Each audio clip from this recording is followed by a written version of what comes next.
નમસ્કાર, હું છું કેતલ અને આપ જોઈ રહ્યા છો CB24।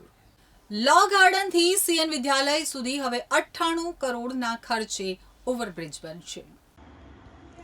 અમદાવાદમાં વધતી જતી ટ્રાફિક સમસ્યાને ધ્યાનમાં રાખી અમદાવાદ મ્યુનિસિપલ કોર્પોરેશન દ્વારા શહેરમાં મુખ્ય જંકશનના સર્વે કરી ઓવરબ્રિજ બનાવી રહ્યા છે। તો શહેરના લો ગાર્ડનથી પંચવટી જંકશનથી ગીતા સર્કલ થઈ CN વિદ્યાલય સુધી એલ આકારમાં 780 મીટરનો ઓવરબ્રિજ બનાવવામાં આવી રહ્યો છે। રૂપિયા 98 કરોડના ખર્ચે બનતા આ બ્રિજની કામગીરી શરૂ થઈ ગઈ છે। ત્યારે આ બ્રિજની કામગીરીને લઈ 3 તબક્કામાં રૂટ ડાયવર્ઝન કરવામાં આવ્યું છે। ઉલ્લેખનીય છે કે આંબાવાડીથી લઈ CN વિદ્યાલય તરફનો રોડ બંધ કરાયો છે।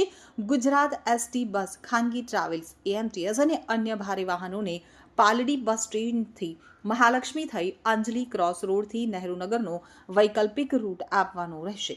તો બ્રિજની કામગીરીને લઈ રસ્તા ઉપર પતરા લગાવી દેવામાં આવ્યા છે। બ્રિજ પ્રોજેક્ટ વિભાગના અધિકારીના જણાવ્યા મુજબ લો ગાર્ડનથી પંચવટી થઈ આંબાવાડી સર્કલ થઈ CN વિદ્યાલય સુધી 98.18 કરોડના ખર્ચે આ બ્રિજ 1.5 વર્ષમાં તૈયાર થશે।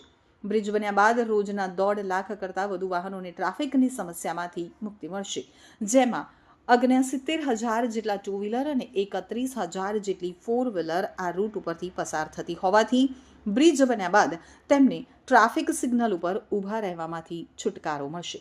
તો આ ઉપરાંત 13,000 જેટલી રિક્ષા પણ આ રૂટ ઉપરથી જ પસાર થતી હોવાથી તેમને પણ રાહત મળશે। આ બ્રિજ 17 મીટર પહોળો અને અત્યાધુનિક ટેકનોલોજીનો ઉપયોગ કરી તૈયાર કરાશે।